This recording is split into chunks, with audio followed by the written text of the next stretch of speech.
Hello అండి. ఈ dress వచ్చేసి మా చెల్లిది. అంటే ఇది మామూలుగా జెంట్స్‌కి షర్ట్ బిట్స్ ఉంటాయి గదా! అది పెద్ద పన్నా వచ్చిందనమాట. అంటే వేస్ట్‌గా పడుందని చెప్పేసి, ఇలా మా చెల్లి ఒక టాపు, ఇంకా ప్యాంట్ అయితే కుట్టమని చెప్పింది. నేను అందుకని చెప్పేసి తనకి రెడీ చేశాను. లావయితే నా లావే ఉంది. కానీ ప్యాంట్ మాత్రం కొంచెం నేను హైట్ ఉన్నాను కాబట్టి పొడుగు తగ్గింది. తనకైతే సరిపోయిందనమాట. కింద పైపింగ్ చేశాననమాట. బ్లాక్ కలర్ దాంతో పైపింగ్ చేశాను. లేకపోతే సాదా ఉండిద్దని చెప్పేసి అలాగా పైపింగ్ అయితే చేశాను. చూడండి పైన నెక్ దగ్గర అయితే కట్ వర్క్ అయితే పెట్టాను. ఆ నెక్ కట్ వర్క్ స్టిచ్చింగ్ ఎలా చేశానో వీడియో కూడా నేను మీకు షేర్ చేస్తాను. అలాగే హ్యాండ్స్ కూడా కట్ వర్క్ పెట్టాననమాట.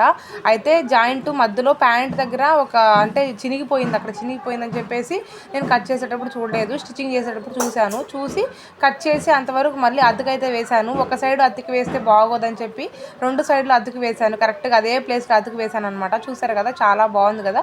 ఎలా ఉందో కామెంట్ సెక్షన్‌లో కామెంట్ చేయండి. లైక్ చేయండి.